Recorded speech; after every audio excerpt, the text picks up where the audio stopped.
여러분, 지금 이 순간 여러분의 몸은 어떤 상태입니까? 어깨가 뭉쳐있지는 않으십니까? 허리가 은근히 아프지는 않으십니까? 요즘 유독 피곤하신데 그냥 참고 계시지는 않으십니까? 오늘 저는 여러분께 운동 방법이 아니라 운동 철학에 대한 이야기를 드리려 합니다. 숫자를 채우는 방법이 아니라 몸과 어떻게 대화해야 하는지에 대한 이야기입니다. 이것이 예순 이후 건강한 삶을 사는 데 있어 가장 중요한 것이라고 저는 생각합니다. 구미에 사시는 조병철 어르신이 계십니다. 69이신데 30년 가까이 공장에서 일하셨습니다. 젊었을 때부터 몸에 이상이 오면 그냥 버티는 것을 미덕으로 알고 사셨습니다. 아파도 일하고 힘들어도 쉬지 않고 그런 삶이 습관이 되셨습니다. 은퇴 후 건강을 위해 운동을 시작하셨습니다. 그런데 그 방식이 일할 때와 똑같았습니다. 힘들어도 참고 아파도 계속하고 어제보다 더 많이 하려 했습니다. 주변에서 무릎이 안 좋아 보인다고 해도 관절이 약해서 그런 거지 조금 참으면 나아지겠지 하셨습니다. 그러다 어느 날 어르신이 저에게 물었습니다. 이렇게 열심히 하는데 왜 몸이 더 안 좋아지는 것 같지요? 저는 그 질문을 들으면서 생각했습니다. 어르신의 문제는 운동을 열심히 안 한 것이 아닙니다. 어르신은 몸과 대화하는 법을 모르셨던 것입니다. 우리 세대 많은 분들이 이런 방식으로 살아오셨습니다. 몸이 힘들다고 해도 그것을 약함으로 여기고 억누르는 것이 미덕이었습니다. 그 방식이 젊었을 때는 통했습니다. 하지만 예순이 넘으면 이 방식이 더 이상 통하지 않습니다. 오히려 독이 됩니다. 오늘 저는 여러분께 예순 이후 몸과 올바르게 관계 맺는 5가지 철학을 말씀드리겠습니다. 이것들은 운동 방법이 아닙니다. 삶을 대하는 태도입니다. 이 5가지 철학이 자리를 잡으면 어떤 운동을 하든 어떻게 생활하든 몸이 훨씬 오래 함께 해줄 것입니다. 서울대학교 병원 노화연구팀이 5년에 걸쳐 60대 이상 어르신 1200명을 관찰한 연구가 있습니다. 이 연구에서 가장 건강하게 노화하는 분들의 공통점을 분석했습니다. 그 결과는 예상 밖이었습니다. 가장 건강한 분들이 반드시 가장 열심히 운동하는 분들이 아니었습니다. 가장 건강한 분들은 자신의 몸의 신호를 가장 잘 읽고 반응하는 분들이었습니다. 그 신호를 읽는 법, 오늘 그 이야기를 해드리겠습니다. 자, 첫 번째 철학입니다. 몸을 정복하려 하지 말고 몸과 동행하세요. 우리 세대는 의지로 몸을 이기는 것을 미덕으로 배웠습니다. 피곤해도 버티고 아파도 참고 한계가 와도 밀어붙이는 것. 이것이 강함이고 성실함이라고 배웠습니다. 그 믿음이 수십 년 동안 우리를 이끌어 왔고 실제로 힘든 시절을 버티게 해 주었습니다. 하지만 예순이 넘으면 우리 몸은 젊었을 때와는 완전히 다른 방식으로 작동합니다. 관절 연골이 얇아지고 회복 속도가 느려지고 탈수에 취약해지고 심장의 여유 용량이 줄어듭니다. 이 상태에서 젊었을 때와 같은 방식으로 몸을 몰아붙이면 어떻게 됩니까? 낡은 기계에 최대 출력을 걸면 어떻게 되는지 우리는 압니다. 몸은 정복의 대상이 아닙니다. 몸은 동반자입니다. 수십 년을 함께 걸어온 가장 오래된 동반자입니다. 동반자를 대하는 방식이 있습니다. 동반자가 피곤하다고 하면 함께 쉽니다. 동반자가 오늘은 조금 천천히 가자고 하면 속도를 맞춥니다. 동반자가 이 길은 힘들다고 하면 다른 길을 찾습니다. 이것이 동반자와 함께 사는 방식입니다. 몸도 마찬가지입니다. 몸이 오늘은 조금 더 쉬고 싶다고 신호를 보내면 그 신호에 귀를 기울여야 합니다. 그것이 게으름이 아닙니다. 그것이 지혜입니다. 조병철 어르신에게 이 이야기를 드렸을 때 어르신이 처음엔 이해하기 어려우셨습니다. 몸에 지면 안 된다는 생각이 평생 습관처럼 배어 있으셨으니까요. 그런데 한 달 후에 다시 뵀을 때 어르신이 이런 말씀을 하셨습니다. 신기하게도 몸의 말을 듣기 시작하니까 오히려 더 잘 움직여지는 것 같습니다. 맞습니다. 몸은 존중받을 때 더 잘 작동합니다. 동반자를 혹사시키면 동반자가 지치고 마는 것처럼 몸도 혹사시키면 지치고 맙니다. 반대로 몸을 존중하면 몸도 우리를 더 오래 더 잘 지탱해 줍니다. 첫 번째 철학입니다. 오늘부터 몸에게 이렇게 말해 보세요. 너와 싸우는 것을 그만두겠다. 우리 함께 가자. 두 번째 철학입니다. 강도보다 지속성을 선택하세요. 여러분 주변에서 이런 분들을 보신 적 있으십니까? 일주일에 하루나 이틀만 운동하는데 그날은 엄청나게 격렬하게 하시는 분들이요. 혹은 오랫동안 안 하다가 갑자기 의욕이 생겨서 한꺼번에 많이 하는 분들이요. 이런 방식이 예순 이후에는 특히 위험합니다. 심장은 갑작스러운 강한 부하에 취약합니다. 관절은 준비가 안 된 상태에서 갑자기 강한 충격을 받으면 손상됩니다. 서울대학교 병원 심장내과 연구에서 60대 이상에서 운동 관련 심장사고를 분석했더니 상당수가 평소 운동을 잘 하지 않다가 갑자기 격렬하게 운동한 경우에서 발생했습니다. 심장은 규칙적인 자극에는 적응하지만 갑작스러운 강한 자극에는 위기로 반응합니다. 폭풍보다 이슬비가 땅을 더 깊이 적십니다. 일주일에 하루 2시간 격렬하게 운동하는 것보다 매일 30분씩 가볍게 꾸준히 움직이는 것이 예순 이후 몸에는 훨씬 이롭습니다. 그런데 꾸준히 한다는 것이 말이 쉽지 실천하기 어렵습니다. 꾸준히 하려면 어떻게 해야 할까요? 답은 간단합니다. 즐거워야 합니다. 즐겁지 않은 운동은 지속되지 않습니다. 걸을 때만 볼을 채우려는 숫자에 집중하는 것이 아니라 오늘 공원에서 피어 있는 꽃이 무슨 꽃인지를 살펴보세요. 바람이 어느 쪽에서 불어오는지를 느껴보세요. 옆을 지나는 이웃과 인사를 나눠보세요.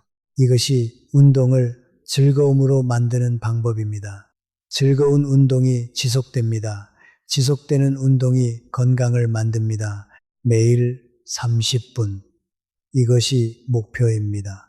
그리고 그 30분을 가능하면 즐겁게 보내세요. 그것으로 충분합니다. 그 충분함이 쌓이면 1년 후, 5년 후에 진짜 차이를 만듭니다. 여러분, 오늘 우리가 나눈 이야기들을 더 풍부하게 만들어 드리겠습니다. 5가지 철학을 삶 전체에 어떻게 적용할 수 있는지에 대한 이야기들입니다.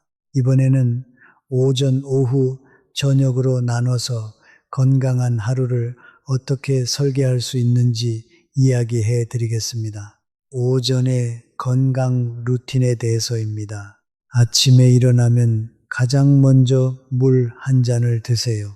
밤사이 호흡과 땀으로 빠져나간 수분을 보충하는 것이 하루의 시작입니다. 차가운 물보다는 따뜻하거나 미지근한 물이 위장에 덜 자극적입니다. 물을 마신 후 침대 위에서 간단한 스트레칭을 해보세요. 무릎을 가슴 쪽으로 당겼다 놓는 동작, 발목을 돌리는 동작, 목을 천천히 좌우로 돌리는 동작을 각 5번씩 해보세요. 이렇게 5분 정도 몸을 깨운 다음에 일어나세요. 아침에 갑자기 일어날 때 어지러움이 오는 분들이 계십니다. 이 스트레칭이 혈액순환을 천천히 시작하게 해줘서 이런 어지러움을 예방합니다. 아침 식사를 하세요. 예순 이후에는 아침 식사가 특히 중요합니다. 밤사이 공복 상태가 지속되다가 오전에 운동을 하면 혈당이 급격히 떨어질 수 있습니다. 당뇨가 있는 분들은 더욱 주의해야 합니다. 가볍더라도 아침을 드시고 움직이세요. 오직 중에서 오전 10시에서 12시 사이가 예순 이후 운동에 가장 적합한 시간대입니다. 이 시간에는 체온이 올라와 있고 혈압도 안정된 상태이며 햇빛이 너무 강하지 않습니다. 가능하면 이 시간대에 산책이나 간단한 운동을 하세요. 오후에 건강 루틴에 대해서입니다. 점심 식사 후 바로 운동하지 마세요. 소화가 진행되는 동안은 혈액이 위장으로 집중됩니다. 이 시간에 격렬하게 움직이면 소화를 방해하고 위장에 불편함을 줄 수 있습니다. 점심 식사 후 최소 1시간은 쉬고 나서 가볍게 움직이세요.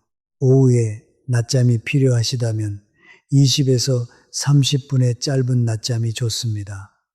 이보다 길어지면 오히려 밤 수면을 방해할 수 있습니다. 낮잠 후에는 일어나서 가볍게 몸을 움직이세요. 오래 누워 있다가 갑자기 일어서면 어지러울 수 있습니다. 천천히 일어나세요. 오후 3시에서 5시 사이도 운동하기 좋은 시간입니다. 이 시간에 체온이 하루 중 가장 높아서 근육이 가장 잘 움직입니다. 부상 위험도 낮습니다. 저녁의 건강 루틴에 대해서입니다. 저녁 식사는 잠들기 두서너 시간 전에 마치는 것이 좋습니다. 늦은 저녁 식사는 소화를 방해하고 수면의 질을 낮춥니다. 저녁에는 격렬한 운동을 피하세요. 잠들기 3시간 이내에 심장 박동을 높이는 운동을 하면 잠들기가 어려워집니다. 대신 가벼운 스트레칭이나 천천히 걷기는 오히려 수면을 도웁니다. 잠들기 전에 따뜻한 물로 반신욕이나 족욕을 하시면 혈액순환에 좋고 근육 긴장을 풀어줍니다. 물 온도는 너무 뜨겁지 않게 하세요. 자기 전에 오늘 하루 내 몸을 어떻게 대했는지 잠깐 생각해 보세요.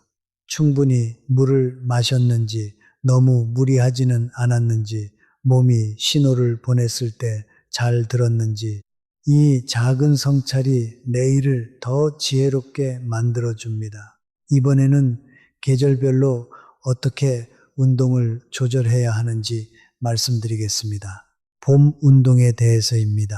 봄은 겨울 동안 굳어있던 몸을 서서히 깨우는 계절입니다. 겨울에 활동이 줄었다면 봄에 갑자기 운동량을 늘리지 마세요. 몸이 적응할 시간이 필요합니다. 처음에는 평소보다 20% 정도 적게 시작하고 2주에 한 번씩 조금씩 늘려가세요.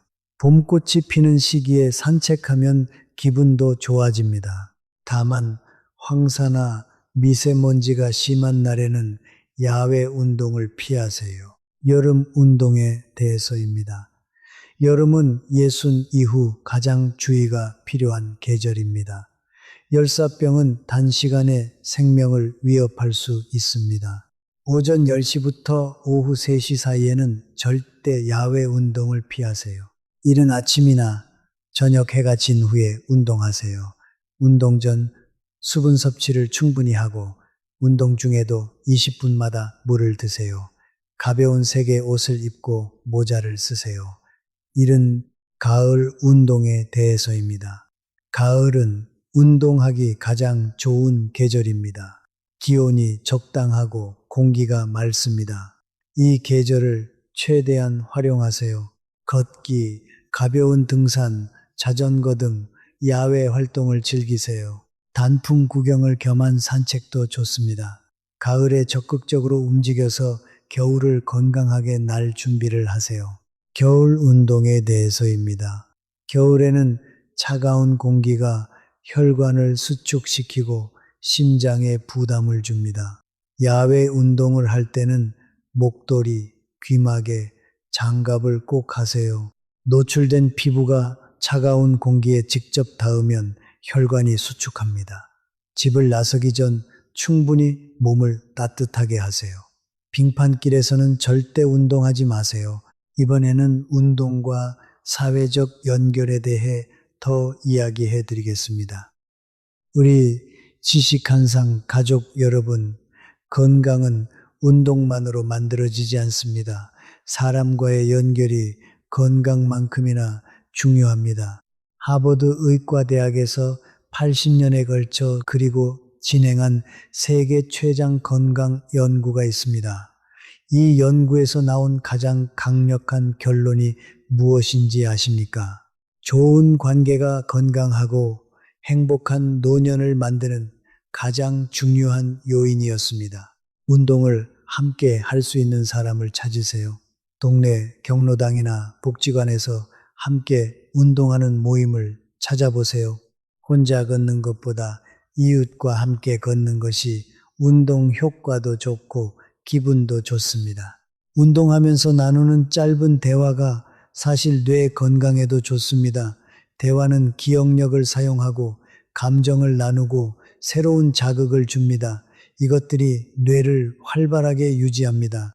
동네 친구와 일주일에 2~3번 함께 걷기로 약속해 보세요. 약속이 있으면 귀찮아도 나가게 됩니다. 그리고 함께하면 더 오래 걷게 됩니다.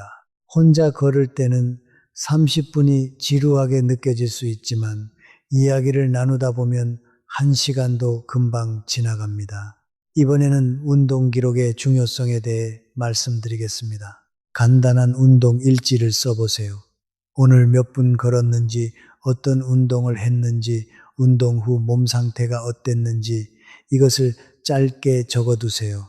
이 기록이 여러 면에서 도움이 됩니다. 자신의 운동 패턴을 파악할 수 있고 어떤 운동이 나에게 잘 맞는지 알 수 있고 몸의 이상 증상이 언제부터 시작됐는지 추적할 수 있습니다. 의사를 만날 때도 이 기록이 도움이 됩니다. 요즘 어떻게 지내셨냐는 질문에 구체적으로 대답할 수 있습니다. 어떤 증상이 언제 처음 나타났는지 정확히 말할 수 있습니다. 달력에 간단히 표시하는 것도 좋습니다. 오늘 걸었다면 동그라미를 치고 쉬었다면 운동 후 이상이 있었다면 특별한 표시를 해두세요. 이 간단한 기록이 자신의 건강을 관리하는데 큰 도움이 됩니다. 이번에는 약과 운동의 관계에 대해 더 이야기해 드리겠습니다. 예순 이후에는 여러 가지 약을 드시는 분들이 많습니다. 이 약들이 운동에 영향을 미칠 수 있습니다. 이뇨제를 드시는 분들은 특히 수분 섭취에 더 신경 쓰세요. 이뇨제가 소변을 더 많이 만들기 때문에 탈수 위험이 높아집니다. 운동 전후로 물을 충분히 드세요. 베타 차단제를 드시는 분들은 운동 중 최대 심박수가 낮아져 있습니다. 평소보다 빠른 걸음으로 걸어도 심박수가 크게 오르지 않을 수 있습니다. 대화 테스트로 운동 강도를 조절하는 것이 더 적합합니다. 스타틴 계열 약을 드시는 분들은 가끔 근육통이 부작용으로 올 수 있습니다. 운동 후 근육통이 평소보다 심하거나 약이 바뀐 후부터 근육통이 생겼다면 담당 의사에게 알려주세요. 아스피린이나 항응고제를 드시는 분들은 넘어질 경우 출혈이 멈추는데 시간이 오래 걸립니다. 낙상 예방에 더욱 신경 쓰고 부상 위험이 있는 운동은 피하세요. 이번에는 우리 몸의 변화를 받아들이는 자세에 대해 이야기해 드리겠습니다. 우리 몸은 나이가 들면서 자연스럽게 변합니다. 예전에는 30분 뛰어도 거뜬했는데 지금은 조금만 걸어도 숨이 차는 것이 당연합니다. 예전에는 아프고 나서 이틀이면 회복됐는데 지금은 일주일이 걸리는 것도 자연스러운 변화입니다. 이 변화를 실패로 받아들이지 마세요. 이것은 살아온 시간의 흔적입니다. 수십 년 동안 우리를 지탱해 준 몸이 조금 지쳐 있는 것입니다. 그 몸에 감사해야 합니다. 그리고 그 몸을 존중해야 합니다. 예전과 비교하지 마세요. 30대의 나와 지금의 나를 비교하면 항상 지금의 내가 부족해 보입니다. 대신 어제의 나와 오늘의 나를 비교하세요. 어제보다 오늘 조금 더 잘 걸었다면 그것이 발전입니다. 이렇게 생각을 바꾸면 운동이 전혀 다르게 느껴집니다. 이기고 지는 싸움이 아니라 하루하루를 살아가는 여정으로 느껴집니다. 그 여정에서 오늘 하루도 잘 움직였다면 그것으로 충분합니다. 이번에는 정신 건강과 운동의 연결에 대해 더 이야기해 드리겠습니다. 예순 이후 우울감을 경험하시는 분들이 많습니다. 은퇴 후 사회적 역할이 줄어들고 자식들이 독립하고 몸이 예전 같지 않고 주변에서 먼저 떠나는 분들을 보면서 외로움과 우울감이 오는 것은 자연스러운 반응입니다. 하지만 이 우울감이 지속되거나 깊어지면 신체 건강에도 영향을 미칩니다. 우울감이 있을 때 면역이 낮아지고 통증에 민감해지고 식욕이 줄어들며 수면의 질이 떨어집니다. 규칙적인 운동이 이 우울감을 완화하는 데 효과적입니다. 걸을 때 분비되는 엔도르핀이 기분을 좋게 합니다. 야외에서 햇빛을 쬐는 것이 세로토닌 분비를 돕고 수면의 질을 높입니다. 하지만 우울감이 심하다면 운동만으로는 부족할 수 있습니다. 정신건강의학과 전문가의 도움을 받는 것이 필요할 수 있습니다. 도움을 요청하는 것이 결코 약함이 아닙니다. 지혜로운 선택입니다. 이번에는 영양과 운동의 관계를 다시 한번 말씀드리겠습니다. 운동을 아무리 열심히 해도 영양이 부족하면 효과가 반감됩니다. 특히 단백질이 중요합니다. 예순 이후에는 같은 양의 단백질을 먹어도 근육으로 전환하는 효율이 떨어집니다. 그래서 예전보다 더 많은 단백질이 필요합니다. 하지만 소화 기능이 저하되어 있어서 한꺼번에 많이 먹기 어렵습니다. 방법이 있습니다. 세 끼에 나눠서 몇 끼니 단백질을 드세요. 아침에 달걀이나 두부, 점심에 생선이나 콩류, 저녁에 살코기나 요구르트를 드세요. 이렇게 분산해서 드시면 소화 부담을 줄이면서도 충분한 단백질을 섭취할 수 있습니다. 그리고 운동 후 30분 이내에 단백질을 드시면 근육 회복에 도움이 됩니다.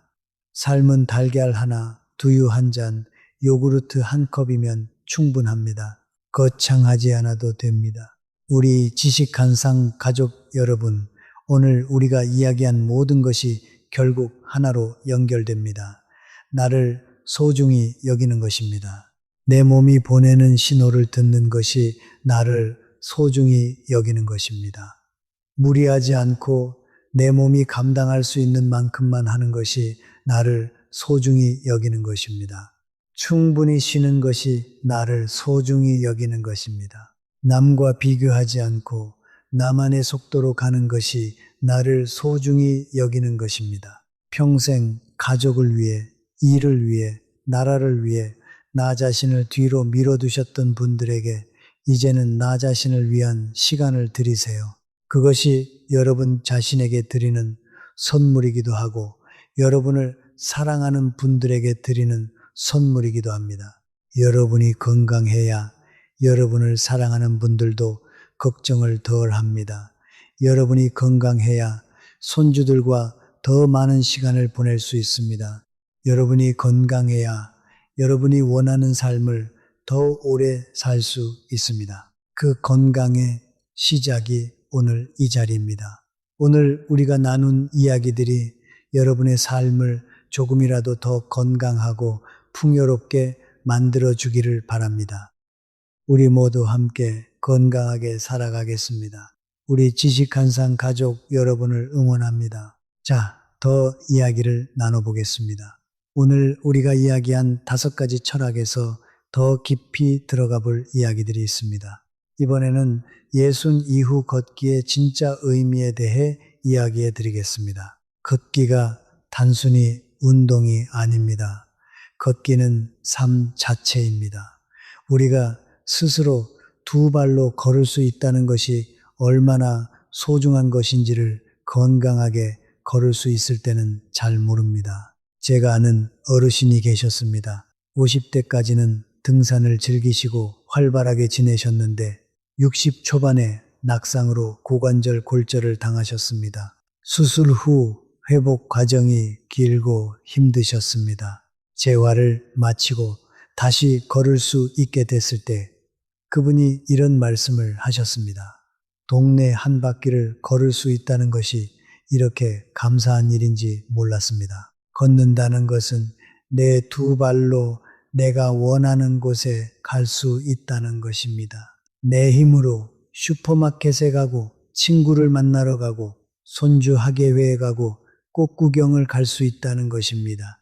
이 자유가 유지되는 한 삶은 아름답습니다. 그 자유를 지키기 위해 오늘 현명하게 걷는 것입니다.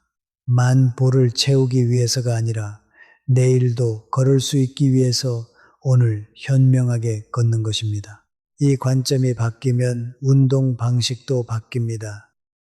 숫자를 채우는 것에서 몸을 지키는 것으로 목적이 바뀝니다. 그리고 그 목적으로 움직이면 오히려 더 오래, 더 건강하게 움직일 수 있게 됩니다. 이번에는 우리 세대가 운동을 대하는 방식이 왜 이렇게 됐는지 그 뿌리를 이야기해 드리겠습니다. 우리 세대는 힘든 시절을 살아왔습니다. 전쟁도 겪고 가난도 겪고 무에서 유를 만들어내는 삶을 살았습니다. 그 과정에서 몸을 아끼는 것은 사치였습니다. 아파도 일해야 했고 힘들어도 참아야 했습니다. 그것이 우리의 생존 방식이었습니다. 그 강인함이 우리나라를 오늘날의 번영으로 이끈 힘이기도 합니다. 우리 세대의 인내와 노력이 없었다면 오늘의 한국은 없었을 것입니다. 그것은 진심으로 존경받아야 할 삶의 방식이었습니다. 하지만 그 방식이 이제는 바뀔 때가 됐습니다. 더 이상 생존을 위해 몸을 혹사시킬 필요가 없는 시대가 됐습니다. 오히려 지금은 몸을 잘 돌봐야 더 오래, 더 건강하게, 더 당당하게 살 수 있는 시대입니다. 우리 세대가 만들어 놓은 풍요로운 세상에서 이제 우리 자신도 그 혜택을 받을 때입니다. 건강을 지키면서 천천히 즐겁게 의미 있게 사는 것, 그것이 우리 세대가 누려야 할 노년의 모습입니다. 이번에는 근력 운동의 더 넓은 의미에 대해 이야기해 드리겠습니다. 근력을 유지한다는 것이 단순히 힘이 세진다는 것이 아닙니다. 그것은 자립 능력을 유지하는 것입니다. 혼자 일어날 수 있는 것, 혼자 계단을 오를 수 있는 것, 혼자 장을 볼 수 있는 것, 이것들이 가능하려면 근력이 있어야 합니다. 근력이 없으면 이런 일상적인 활동들이 하나씩 불가능해집니다.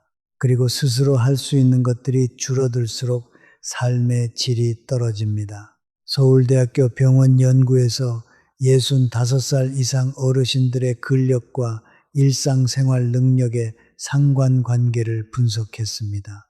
근력이 잘 유지된 어르신들은 5년 후에도 대부분 혼자 생활하고 있었습니다. 근력이 많이 감소한 어르신들 중 상당수는 5년 후 혼자 생활하기 어려워졌습니다. 이 차이가 의자에서 일어서는 연습 하나에서 시작됩니다. 하루 10번의 의자 일어서기가 5년 후 내 삶의 독립성을 지킵니다. 이보다 가치 있는 10분이 어디 있겠습니까? 이번에는 호흡과 운동에 대해 말씀드리겠습니다. 많은 분들이 운동 중 호흡을 신경 쓰지 않으십니다. 하지만 올바른 호흡이 운동 효과를 높이고 부상을 예방합니다. 기본 원칙이 있습니다. 힘이 들어가는 순간에 숨을 내쉬세요. 의자에서 일어서는 순간, 팔굽혀 펴기에서 올라오는 순간에 숨을 내쉽니다. 힘을 뺄 때 숨을 들이쉽니다. 이것을 반대로 하면 혈압이 올라갈 수 있습니다. 그리고 절대 숨을 참지 마세요. 힘이 들면 자연스럽게 숨을 참게 됩니다. 하지만 이것이 혈압을 급격히 올려 뇌혈관과 심장에 부담을 줍니다. 어떤 운동 중에도 계속 호흡하는 것을 의식적으로 신경 쓰세요. 걸을 때도 호흡이 중요합니다. 걸으면서 숨이 너무 가빠지지 않도록 하세요. 코로 숨을 들이쉬고 입으로 내쉬는 것이 일반적으로 좋습니다. 차가운 겨울 공기를 직접 마시면 기관지에 자극이 될 수 있으므로 목도리나 마스크로 코와 입을 가리고 걸으세요. 이번에는 특별히 여성분들을 위한 이야기를 해드리겠습니다. 폐경 이후 여성의 몸은 에스트로겐 감소로 인한 여러 변화가 일어납니다. 뼈가 약해지고 체지방이 늘어나고 근육이 더 빠르게 감소합니다. 이런 변화에 맞는 운동 전략이 필요합니다. 뼈 건강을 위해 체중 부하 운동이 중요합니다. 걷기가 대표적입니다. 수중 운동은 무릎이나 관절에 좋지만 뼈에 충격을 주지 않기 때문에 뼈 건강을 위한 운동으로는 부족합니다. 근육을 지키기 위해 가벼운 저항 운동이 필요합니다. 탄력 밴드를 이용한 운동이나 자신의 체중을 이용한 운동이 효과적입니다. 여성분들이 특히 조심해야 할 것이 있습니다. 골다공증으로 뼈가 약해져 있으면 허리를 심하게 구부리는 동작, 높은 곳에서 뛰어내리는 동작 등은 척추 압박 골절의 위험이 있습니다. 이번에는 특별히 남성분들을 위한 이야기를 해드리겠습니다. 나이 든 남성분들 중에 아직도 젊었을 때처럼 격렬하게 운동하려는 경향이 있는 분들이 계십니다. 자존심의 문제로 느껴지기도 하고 약해졌다는 것을 인정하기 싫은 마음도 있으실 것입니다. 하지만 진짜 강함이 무엇인지 생각해 보세요. 억지로 버티는 것이 강함이 아닙니다. 한계를 알고 그 안에서 최선을 다하는 것이 진짜 강함입니다. 심혈관 질환 발생에서 남성이 여성보다 유의미하게 높습니다. 특히 갑작스러운 고강도 운동이 심장에 가장 위험합니다. 자존심 때문에 무리하게 운동하다가 심장에 이상이 오는 것이 진짜 약함입니다. 이번에는 예순 이후 운동 시 도움이 되는 도구들에 대해 말씀드리겠습니다. 지팡이나 트레킹 폴을 사용하는 것을 부끄러워하지 마세요. 오히려 현명한 선택입니다. 지팡이가 무릎에 가해지는 하중을 30% 정도 줄여줍니다. 그리고 넘어질 위험도 크게 줄어듭니다. 무릎 보호대도 도움이 됩니다. 무릎이 불안정한 분들, 무릎 관절염이 있는 분들이 가벼운 무릎 보호대를 착용하면 운동 중 안정감이 높아집니다. 탄력 밴드는 저렴하고 사용하기 쉬운 근력 운동 도구입니다. 다양한 강도가 있어서 자신에게 맞는 것을 선택할 수 있습니다. 앉아서, 서서, 누워서 다양한 동작을 할 수 있어서 관절에 부담 없이 근력 운동을 할 수 있습니다. 이번에는 감사하는 마음과 건강의 연결에 대해 이야기해 드리겠습니다. 오늘 아침 눈을 떴습니다. 오늘 밥을 먹었습니다. 오늘 이 영상을 볼 수 있습니다. 이것들이 당연한 것처럼 보이지만 사실 모두 감사한 것들입니다. 연구에 따르면 감사하는 마음을 자주 느끼는 사람들이 그렇지 않은 사람들보다 더 건강하고 더 행복하게 삽니다. 감사함이 스트레스 호르몬을 낮추고 면역을 높이는 긍정적인 신경 반응을 만들기 때문입니다. 매일 잠들기 전에 오늘 감사했던 것 3가지를 떠올려 보세요. 오늘 걸을 수 있어서 감사했습니다. 오늘 맛있는 밥을 먹을 수 있어서 감사했습니다. 오늘 이 영상을 통해 좋은 이야기를 들을 수 있어서 감사했습니다. 이 간단한 습관이 삶의 질을 높이고 건강에도 긍정적인 영향을 미칩니다. 우리 지식한상 가족 여러분, 오늘 우리가 이렇게 함께 이야기를 나눌 수 있다는 것도 감사한 일입니다. 여러분이 이 채널을 찾아주시고 함께 건강에 대해 이야기를 나눠주시는 것이 우리 모두에게 힘이 됩니다. 오늘 이 이야기가 여러분의 삶에 작은 변화 하나라도 만들어 드릴 수 있다면 그것으로 충분합니다. 크게 바꾸려 하지 않아도 됩니다. 오늘부터 딱 하나만 바꿔보세요. 만보 대신 오늘 내 몸이 원하는 만큼만 걷기. 이것 하나만요. 그 작은 변화가 일주일이 되고 한 달이 되고 1년이 됩니다. 그리고 1년 후에 여러분의 몸이 달라져 있을 것입니다. 우리 모두 함께 건강하게 나이 들어가겠습니다. 우리가 함께여서 든든합니다. 여러분, 오늘 우리가 이야기한 5가지 철학 외에도 예순 이후 건강한 삶을 위해 꼭 알아야 할 것들이 더 있습니다. 더 이야기해 드리겠습니다. 이번에는 예순 이후 자주 겪는 몸의 변화들과 그것을 현명하게 대처하는 방법을 말씀드리겠습니다. 첫 번째로 관절 통증입니다. 예순이 넘으면 무릎, 엉덩이, 손가락, 어깨 등 여러 관절에 통증이 생기는 분들이 많습니다. 이것을 퇴행성 관절염이라고 합니다. 관절 연골이 닳아서 생기는 것인데 완전히 막을 수는 없지만 진행 속도를 늦출 수는 있습니다. 관절 통증이 있을 때 무조건 쉬는 것이 좋다고 생각하시는 분들이 있습니다.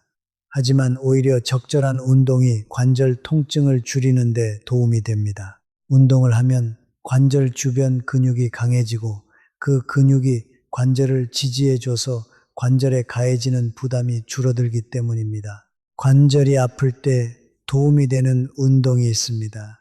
물속에서 걷기나 수영이 탁월합니다.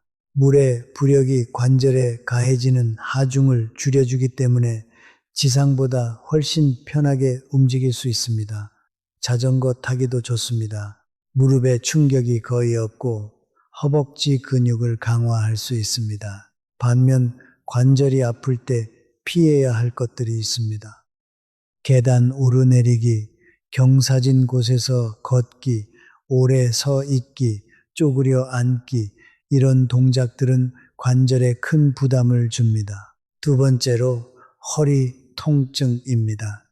허리 통증은 예순 이후 매우 흔한 증상입니다. 척추 디스크, 척추관 협착증, 근육 긴장 등 여러 원인이 있습니다. 허리 통증이 있을 때 무조건 누워서 쉬어야 한다는 것은 오래된 잘못된 생각입니다. 오히려 적절한 움직임이 회복에 도움이 됩니다. 누워서 무릎을 세우고 좌우로 천천히 돌리는 스트레칭, 누운 자세에서 복부에 힘을 주는 코어 운동이 허리 건강에 좋습니다. 허리 건강을 위해 중요한 것이 올바른 자세입니다. 서 있을 때는 한쪽 발을 약간 앞에 두고 무릎을 살짝 구부리세요. 이것이 허리의 부담을 줄입니다. 앉아 있을 때는 등을 등받이에 밀착하고 발바닥이 바닥에 닿게 하세요. 오래 같은 자세로 있으면 허리가 긴장합니다. 1시간에 한 번은 일어나서 움직이세요. 물건을 들 때는 반드시 무릎을 굽혀서 드세요.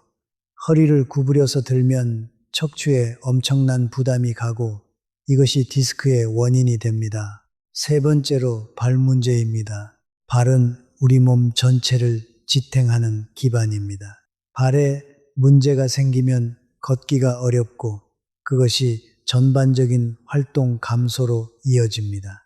예순 이후 흔한 발 문제로는 발통증, 발꿈치 통증, 발가락 변형 등이 있습니다. 이런 문제가 있으면 신발 선택이 매우 중요합니다. 앞이 넓은 신발, 쿠션이 충분한 신발을 선택하세요. 굽이 높은 신발은 피하세요. 발 건강을 위한 간단한 운동도 있습니다.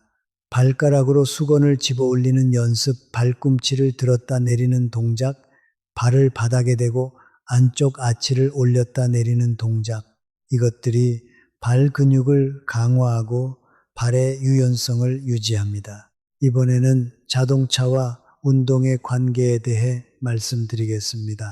요즘 자동차가 편리해지면서 걸을 기회가 줄었습니다. 마트에 갈 때도 차를 타고 병원에 갈 때도 차를 타고 가까운 거리도 차를 이용합니다. 이것이 건강에 생각보다 큰 영향을 미칩니다. 하루에 조금씩 걸을 기회들이 사라지면서 전체적인 활동량이 크게 줄어듭니다. 의식적으로 걸을 기회를 만드세요. 슈퍼마켓에 갈 때 조금 더 먼 주차 공간을 이용하세요. 엘리베이터 대신 계단을 이용하세요. 가까운 거리는 걸어가세요. 버스를 한 정거장 일찍 내려서 걸어가세요. 이런 일상적인 걸음들이 쌓여서 하루 활동량을 만들어냅니다. 특별히 운동 시간을 내지 않아도 이런 일상적인 움직임들이 건강에 큰 기여를 합니다. 이번에는 음악과 운동에 대해 말씀드리겠습니다.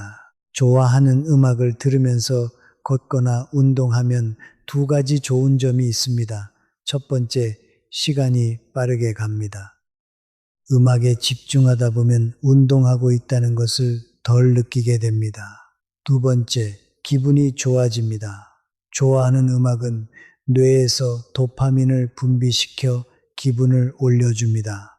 기분이 좋은 상태에서 하는 운동은 더 즐겁고 더 오래 지속됩니다. 스마트폰이 있으신 분들은 이어폰을 꽂고 좋아하는 음악이나 라디오를 들으면서 산책해 보세요. 이 방법이 운동을 즐거움으로 바꾸는 가장 쉬운 방법 중 하나입니다. 다만 야외에서 이어폰을 꽂을 때는 주변 소리도 들을 수 있어야 합니다. 볼륨을 너무 크게 하면 차 소리나 다른 위험한 소리를 듣지 못해서 사고 위험이 있습니다. 이번에는 예순 이후 운동에서 목표 설정에 대해 말씀드리겠습니다. 목표를 어떻게 설정하느냐가 운동의 지속성에 큰 영향을 미칩니다. 너무 큰 목표는 오히려 포기하게 만듭니다. 오늘부터 매일 1시간씩 운동해야지. 이런 목표는 처음 며칠은 가능하지만 지속하기 어렵습니다. 대신 작고 구체적인 목표를 세우세요. 이번 주에 3번 30분 걷기. 이것이 달성 가능한 목표입니다. 이 목표를 달성하면 성취감이 생기고 그 성취감이 다음 주에도 계속하게 만드는 동기가 됩니다. 그리고 목표를 이미 달성한 날에도 조금 더 하려고 하지 마세요. 오늘 30분 걷기를 했는데 몸이 좋다고 느껴지면 1시간 더 걸어야지 하는 마음이 생길 수 있습니다. 하지만 예측 가능한 양을 지키는 것이 몸이 적응하는 데 도움이 됩니다. 갑자기 2배로 늘리면 다음날 너무 피곤해서 운동을 쉬게 될 수 있습니다. 이번에는 운동을 시작하기 두려운 분들에게 드리는 이야기입니다. 운동을 너무 오래 쉬었다거나 몸 상태가 너무 안 좋다거나 어떻게 시작해야 할지 모르겠다는 분들이 계십니다. 이분들께 드리는 조언이 있습니다. 오늘 집 밖에 나가서 5분만 걷고 들어오세요. 이것이 첫 번째 운동입니다. 다음 날 또 나가서 5분 걸으세요. 그 다음 날도요. 이 5분 걷기를 일주일간 꾸준히 하고 나면 몸이 조금씩 깨어납니다. 그러면 자연스럽게 10분으로 늘어나고 나중에는 30분으로 늘어납니다. 중요한 것은 거창하게 시작하지 않는 것입니다. 5분이면 충분합니다. 그 5분이 인생을 바꾸는 시작이 됩니다. 조병철 어르신이 5가지 철학을 받아들인 후 처음에는 이렇게 하셨습니다. 매일 아침 집 주변을 5분씩 걷는 것에서 시작하셨습니다. 무릎에서 신호가 오면 바로 돌아오셨습니다. 한 달이 지나자 자연스럽게 15분으로 늘어났고 2달 후에는 30분을 즐겁게 걸으실 수 있게 됐습니다. 어르신이 이런 말씀을 하셨습니다. 예전에는 만보를 채워야 한다는 의무감에 묶여서 운동이 힘들었는데 지금은 산책이 기다려집니다. 아침에 일어나면 오늘은 어느 길로 걸어볼까 하는 즐거움이 생겼습니다. 이것이 우리가 목표로 하는 모습입니다. 운동이 의무가 아니라 즐거움이 되는 것, 그 즐거움이 평생 지속될 수 있는 건강한 습관을 만들어줍니다. 이번에는 운동과 인생의 의미에 대해 이야기해 드리겠습니다. 예순 이후 많은 분들이 삶의 의미를 찾기 어렵다고 하십니다. 젊었을 때는 일이 있고 육아가 있고 여러 역할이 있었는데 이제 그것들이 줄어들면서 무엇을 위해 건강을 유지해야 하는지 모르겠다는 분들도 계십니다. 운동이 이 질문에 대한 하나의 답이 될 수 있습니다. 오늘 30분을 걸었습니다. 이 걸음이 내 몸을 조금 더 건강하게 만들었습니다. 그 건강한 몸으로 내일 손주를 만날 수 있습니다. 손주와 함께 산책할 수 있습니다. 사랑하는 사람들 곁에서 더 오래 있을 수 있습니다. 이것이 운동의 의미입니다. 단순히 건강 수치를 관리하기 위한 것이 아니라 더 오래 사랑하는 사람들과 함께 하기 위한 것, 더 오래 세상을 경험하고 즐기기 위한 것, 그 의미를 생각하면서 오늘 산책을 나가면 발걸음이 달라집니다. 숫자를 채우기 위한 걸음이 아니라 사랑하는 사람들을 향한 걸음이 됩니다. 우리 지식한상 가족 여러분, 오늘 이렇게 긴 이야기를 함께 나눌 수 있어서 감사합니다. 오늘 우리가 이야기한 5가지 철학이 여러분의 삶에 하나씩 자리를 잡기를 바랍니다. 몸을 동반자로 여기는 마음, 꾸준함을 선택하는 지혜, 몸의 신호를 듣는 귀, 회복을 소중히 여기는 자세, 나만의 속도를 찾는 용기. 이 5가지가 있으면 어떤 운동 프로그램도 어떤 건강 정보도 여러분에게 바른 길을 알려줄 것입니다. 오늘도 건강한 하루를 보내세요. 우리 모두 함께요. 우리 지식한상 가족 여러분을 항상 응원합니다. 3번째 철학입니다. 몸의 언어를 배우세요. 우리가 외국에 가면 그 나라 말을 배우려고 노력합니다. 상대방을 이해하려면 그 사람의 언어를 알아야 하기 때문입니다. 몸도 마찬가지입니다. 우리 몸은 끊임없이 우리에게 말을 걸고 있습니다. 하지만 우리가 그 언어를 모르면 그 말을 들을 수 없습니다. 몸의 언어는 크게 2가지로 나뉩니다. 좋은 신호와 경고 신호입니다. 좋은 신호가 있습니다. 운동 후 가벼운 근육의 뻐근함은 좋은 신호입니다. 근육이 사용됐다는 증거입니다. 편안한 피로감, 밥이 맛있게 느껴지는 것, 밤에 숙면하는 것도 좋은 운동 후 반응입니다. 경고 신호도 있습니다. 운동 중 또는 운동 후 가슴에 압박감이나 통증이 느껴진다면 즉시 멈춰야 합니다. 어지러움이 심하거나 맥박이 불규칙하게 뛰거나 숨이 비정상적으로 가빠진다면 심장이 보내는 긴급 신호입니다. 팔이나 턱으로 이상한 통증이 퍼지는 것도 마찬가지입니다.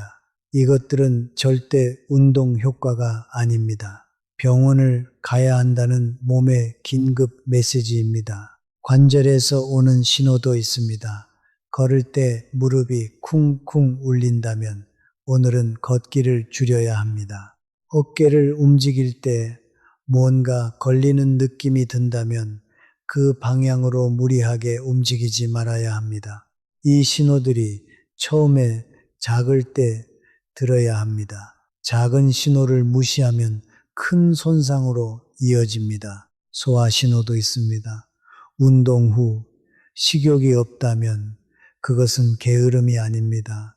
몸이 지금 소화보다 회복에 집중하고 있다는 신호입니다. 억지로 먹으면 오히려 소화기관에 부담이 됩니다. 수분 신호도 중요합니다. 예순이 넘으면 갈증을 느끼는 감각이 둔해집니다.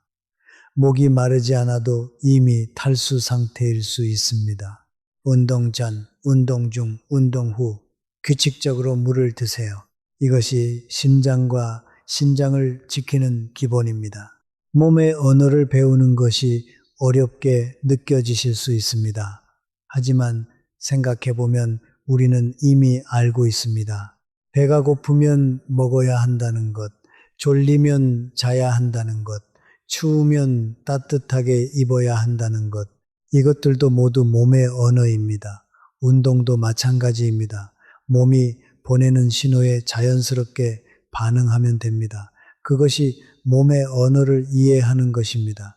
자, 네 번째 철학입니다. 회복을 운동만큼 소중히 여기세요. 운동과 회복은 서로 반대되는 것이 아닙니다. 하나의 순환을 이루는 두 개의 축입니다. 운동이 몸에 자극을 주는 것이라면 회복은 그 자극을 받아들여 몸을 강하게 만드는 과정입니다. 회복이 없으면 운동의 효과가 없습니다. 오히려 운동이 손상을 쌓아갑니다. 그런데 우리 세대에서는 쉬는 것이 왠지 죄스럽게 느껴지는 분들이 많습니다.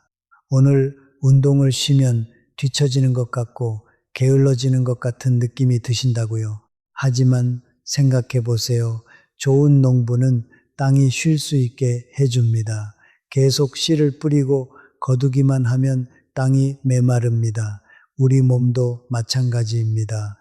계속 운동만 하고 쉬지 않으면 몸이 지쳐 무너집니다. 쉬는 날이 있어야 더 잘 움직일 수 있습니다. 충분한 수면이 회복의 핵심입니다. 수면 중에 우리 몸이 스스로를 수리합니다. 근육 섬유가 회복되고 관절의 연골이 영양을 공급받고 면역이 강화됩니다. 예순 이후에는 이 수면 중 회복이 더욱 중요합니다. 잠이 부족한 상태에서 무리하게 운동하면 몸이 스스로를 수리할 시간을 빼앗기는 것입니다. 따뜻한 물로 몸을 풀어주는 것도 회복의 일부입니다. 목욕이나 반신욕이 근육의 긴장을 풀고 혈액순환을 돕습니다. 스트레칭도 중요합니다. 운동 후 뭉친 근육을 천천히 풀어주면 다음날 훨씬 가볍게 움직일 수 있습니다. 그리고 완전한 휴식일을 만드세요. 일주일에 이틀은 완전히 쉬세요. 이 이틀이 나머지 5일을 더 생산적으로 만들어줍니다. 회복을 게으름이 아닌 투자로 바라보세요. 오늘 잘 쉰 것이 내일 더 잘 움직일 수 있게 해줍니다. 자, 여기서 잠깐 우리가 이야기하는 철학들에 대해 더 구체적인 예시와 함께 살펴보겠습니다. 네 번째 철학인 회복에 대해 더 깊이 이야기해 드리겠습니다. 회복이 중요하다는 것은 알겠는데 어떻게 해야 충분한 회복이 되는지 궁금하신 분들이 계실 것입니다. 수면에 대해 먼저 말씀드리겠습니다. 예순 이후 수면 패턴이 변하는 것은 자연스러운 일입니다. 잠이 얕아지고 새벽에 깨는 경우가 많아집니다. 이것이 수면이 나빠진 것이 아닙니다. 나이에 따른 자연스러운 변화입니다. 하지만 잠을 충분히 자지 못하면 몸이 회복되지 않습니다. 수면 중에 성장 호르몬이 분비되어 근육과 조직이 회복됩니다. 수면이 부족하면 이 과정이 제대로 일어나지 않아서 같은 운동을 해도 회복이 덜 됩니다. 수면의 질을 높이는 방법을 말씀드리겠습니다. 매일 같은 시간에 자고 일어나세요. 뇌가 이 리듬에 적응합니다. 잠자리에 들기 전 일 시간은 밝은 화면을 피하세요. 스마트폰의 빛이 수면 호르몬 분비를 방해합니다. 침실을 시원하게 유지하세요. 체온이 낮아질 때 수면이 잘 옵니다. 낮에 충분히 빛을 쬐세요. 햇빛이 밤에 멜라토닌 분비를 돕습니다. 운동 후 스트레칭에 대해서도 말씀드리겠습니다. 운동 후 스트레칭이 회복에 얼마나 중요한지 많은 분들이 과소평가합니다. 걷기를 마친 후 이렇게 해보세요. 먼저 종아리를 펴주세요. 벽에 손을 짚고 한쪽 다리를 뒤로 뻗어서 종아리가 늘어나는 느낌으로 30초 유지합니다. 허벅지 앞쪽도 풀어주세요. 서 있는 상태에서 한쪽 발을 뒤로 잡고 30초 유지합니다. 넘어질 것 같으면 벽에 손을 짚으세요. 허리도 풀어주세요. 양발을 어깨 너비로 벌리고 서서 천천히 허리를 좌우로 돌립니다. 이 세 가지 스트레칭이 5분이면 됩니다. 이 5분이 다음 날의 몸 상태를 크게 바꿔줍니다. 회복을 위한 목욕에 대해서도 말씀드리겠습니다. 운동 후 따뜻한 물로 씻는 것이 회복에 도움이 됩니다. 단 뜨거운 물보다 따뜻한 물이 좋습니다. 혈압이 높으신 분들은 특히 뜨거운 물로 오래 목욕하는 것을 피하세요. 발을 따뜻한 물에 담그는 족욕도 좋습니다. 발의 혈액순환이 좋아지면 전신의 혈액순환이 좋아집니다. 온몸의 긴장이 풀리고 수면에도 도움이 됩니다. 이번에는 예순 이후 운동 중 영양 보충에 대해 말씀드리겠습니다. 젊었을 때는 운동 후 많이 먹어도 소화가 잘 됐습니다. 하지만 예순 이후에는 운동 직후 대량의 음식을 먹으면 오히려 문제가 생깁니다. 운동 직후에는 소화기관으로 가는 혈류가 줄어들어 있습니다. 이 상태에서 많이 먹으면 소화가 잘 안 되고 속이 불편해집니다. 운동 후 30분에서 1시간이 지나 식욕이 돌아오면 그때 드세요. 양은 평소의 2분의 1에서 3분의 2 정도가 적당합니다.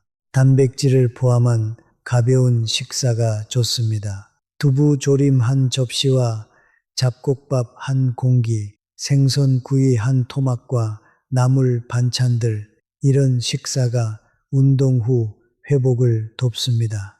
이번에는 예순 이후 운동에서 자주 실수하는 것들을 더 말씀드리겠습니다. 첫 번째 실수는 운동 후 너무 빨리 앉는 것입니다. 운동이 끝나면 바로 앉고 싶어집니다. 하지만 바로 앉으면 혈압이 급격히 변할 수 있습니다. 운동을 마친 후 5분 정도는 천천히 걸으면서 심장 박동수를 서서히 낮추세요. 그런 다음 앉으세요. 두 번째 실수는 운동 중 아무것도 마시지 않는 것입니다. 물이 운동을 방해한다고 생각하시는 분들이 있습니다. 전혀 그렇지 않습니다. 오히려 수분이 부족하면 운동 능력이 떨어지고 심장과 신장에 부담이 됩니다. 20분마다 물을 두세 모금 드세요. 세 번째 실수는 같은 운동만 반복하는 것입니다.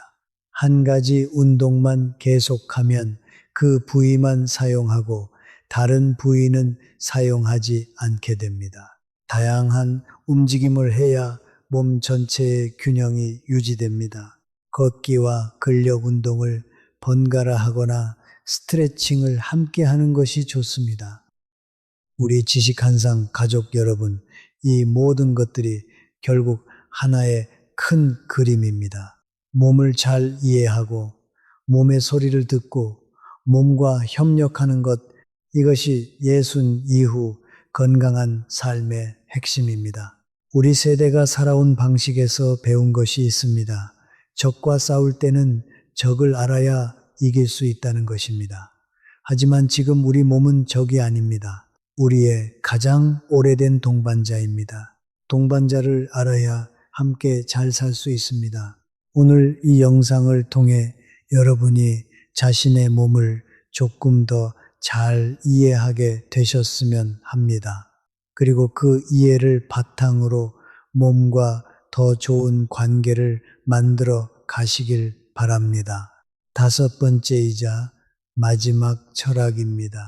비교를 내려놓고 나만의 속도를 찾으세요. 텔레비전에서 100살이 넘은 어르신이 매일 수영을 한다는 이야기를 보셨을 것입니다. 옆집 어르신은 아직도 등산을 한다는 이야기를 들으셨을 것입니다. 그런 이야기를 들을 때마다 나는 왜 이럴까 하는 생각이 드시지는 않으십니까? 여러분의 몸은 세상에 단 하나뿐입니다. 여러분이 살아온 삶의 역사, 겪어온 어려움들, 버텨온 세월들이 모두 여러분의 몸 안에 기록되어 있습니다. 그 몸을 텔레비전에 나온 어르신과 비교하는 것은 완전히 다른 이야기를 비교하는 것과 같습니다. 더 중요한 것이 있습니다. 우리가 남과 비교할 때 생기는 마음의 짐이 실제로 건강에 영향을 미친다는 것입니다. 비교에서 오는 불안감과 자기 비하가 스트레스 호르몬을 높이고 그것이 면역을 낮추고 혈압을 올립니다. 비교를 내려놓는 것이 운동 기술을 익히는 것보다 건강에 더 직접적인 도움이 될 수 있습니다. 나만의 속도를 찾으세요. 오늘 나에게 맞는 운동의 강도, 오늘 나에게 필요한 휴식의 양, 오늘 나의 몸이 원하는 것, 이것들이 기준이 되어야 합니다. 남의 기준이 아니라 내 기준이요. 조병철 어르신이 이 5가지 철학을 받아들이기 시작했을 때 처음에는 뭔가 양보하는 것 같은 느낌이 드셨다고 합니다. 하지만 2달 후에 어르신이 이렇게 말씀하셨습니다. 이제야 운동이 즐거워졌습니다. 예전에는 숫자를 채워야 한다는 의무감 때문에 억지로 했는데 지금은 산책이 기다려집니다. 이것이 5가지 철학이 만들어내는 변화입니다. 운동을 의무에서 즐거움으로 바꿔놓는 것이지요. 자, 이번에는 이 5가지 철학이 일상에서 어떻게 작동하는지 더 구체적으로 말씀드리겠습니다. 먼저 아침에 일어날 때부터 시작합니다. 많은 어르신들이 아침에 일어나자마자 바로 나가서 운동을 시작하십니다. 특히 새벽 운동을 하시는 분들이요. 하지만 예순 이후 아침 운동에는 특별한 주의가 필요합니다. 새벽과 이른 아침은 혈압이 자연스럽게 높아지는 시간대입니다. 거기에 차가운 공기까지 더해지면 혈관이 수축하고 심장에 부담이 됩니다. 서울대학교 병원 심장내과 데이터를 보면 운동 관련 심장 사고의 상당 비율이 새벽과 이른 아침에 발생합니다. 그렇다고 아침 운동을 하지 말라는 것이 아닙니다. 준비를 제대로 하라는 것입니다. 아침에 일어나면 먼저 물을 한 잔 드세요. 밤사이 호흡으로 수분이 빠져나가 있기 때문에 수분 보충이 먼저입니다. 그리고 따뜻한 실내에서 5분 이상 가볍게 몸을 움직이세요. 팔을 돌리고 목을 풀고 발목을 돌리는 것들이요. 이렇게 몸이 깨어난 다음에 밖으로 나가세요. 겨울에는 특히 중요합니다. 영하의 날씨에 따뜻한 방에서 나와 갑자기 차가운 공기를 마시며 빠르게 걷기 시작하면 혈관이 극도로 수축합니다. 심장에 위험한 상황이 만들어질 수 있습니다. 한여름 한낮에 야외 운동도 피하세요. 기온이 30도 이상 올라가는 오전 10시에서 오후 3시 사이에는 실내에 계시거나 시원한 그늘에서만 움직이세요. 예순이 넘으면 체온 조절 능력이 떨어지기 때문에 더위를 제대로 느끼지 못한 채 이미 과열 상태가 될 수 있습니다. 이제 걷기에 대해 더 깊이 이야기해 드리겠습니다. 걷기는 예순 이후 가장 훌륭한 운동입니다. 하지만 걷기에도 현명한 방법이 있습니다. 먼저 속도의 문제입니다. 많은 분들이 빠르게 걸을수록 더 운동이 된다고 생각하십니다. 맞습니다. 어느 정도까지는요. 그런데 예순 이후에는 자신의 심장 박동수를 기준으로 속도를 조절해야 합니다. 간단한 기준이 있습니다. 걸으면서 옆 사람과 짧은 대화를 나눌 수 있다면 적절한 속도입니다. 이것을 대화 테스트라고 합니다. 대화를 나눌 수 없을 만큼 숨이 차다면 너무 빠른 것입니다. 편한 대화가 충분히 가능하다면 조금 더 빠르게 걸어도 됩니다. 걷는 면도 중요합니다. 딱딱한 아스팔트나 콘크리트보다 흙길이나 공원 산책로가 무릎에 훨씬 좋습니다. 도심에 사시는 분들은 공원을 찾거나 마트나 쇼핑몰의 매끄러운 실내 바닥을 활용하는 것도 방법입니다. 신발도 중요합니다. 밑창이 두꺼운 쿠션 있는 운동화가 관절 충격을 줄여줍니다. 발 뒤꿈치를 고정해주는 신발이 발목 부상을 예방합니다. 얇은 슬리퍼나 낡아서 쿠션이 다 죽은 신발로는 걷기 운동을 하지 마세요. 걷는 자세도 신경 쓰세요. 고개를 앞으로 숙이지 말고 시선을 멀리 두세요.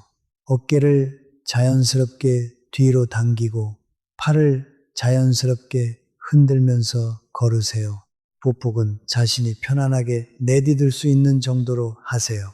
무리하게 큰 보폭을 유지하면 엉덩이와 허리에 부담이 됩니다. 이번에는 근력 운동에 대해 더 실용적인 이야기를 해드리겠습니다. 근력 운동이라고 하면 헬스장을 떠올리시는 분들이 많습니다. 하지만 예순 이후 근력 운동은 집에서 충분히 할 수 있고 집에서 하는 것이 더 안전하고 꾸준히 하기도 더 쉽습니다. 하루에 딱 3가지만 해보세요. 첫 번째, 의자에서 일어서기입니다. 의자에 앉았다가 천천히 일어서는 동작을 하루에 10번 합니다. 이때 팔을 사용하지 말고 다리 힘만으로 일어서세요. 처음에는 힘들 수 있습니다. 그래도 조금씩 해보세요. 이 동작이 허벅지 근육과 엉덩이 근육을 강화합니다.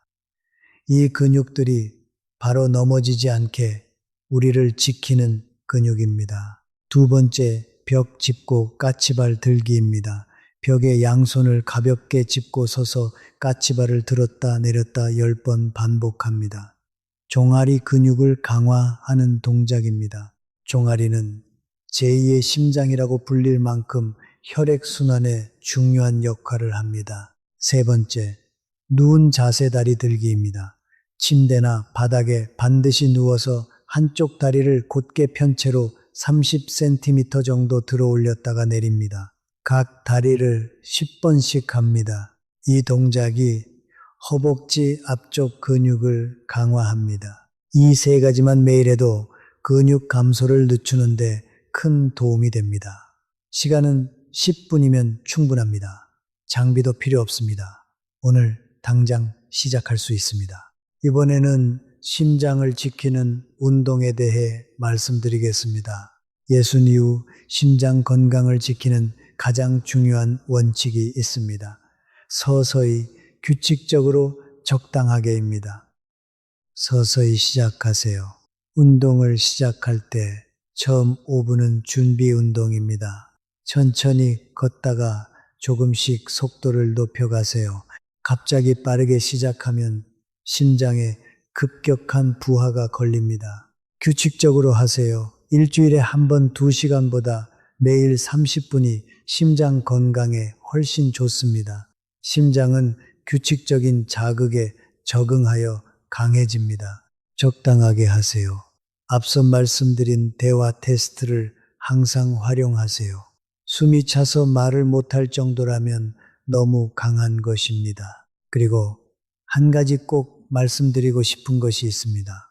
운동 전에 혈압을 체크하세요. 특히 고혈압이 있으신 분들은요.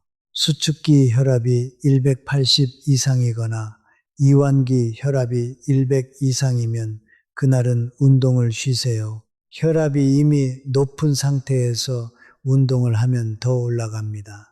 이번에는 당뇨가 있으신 분들을 위한 운동 이야기를 드리겠습니다. 당뇨가 있으신 분들에게 규칙적인 운동이 특히 중요합니다. 운동이 혈당을 낮추는데 도움이 되기 때문입니다. 하지만 주의할 점이 있습니다. 운동하기 전에 혈당을 측정하세요. 혈당이 70 이하인 경우 운동 전에 가벼운 간식을 드세요. 혈당이 250 이상인 경우도 운동을 잠시 미루는 것이 좋습니다. 운동 중에 손이 떨리거나 식은땀이 나거나 갑자기 어지럽다면 즉시 멈추고 당분이 있는 것을 드세요. 저혈당 증상입니다.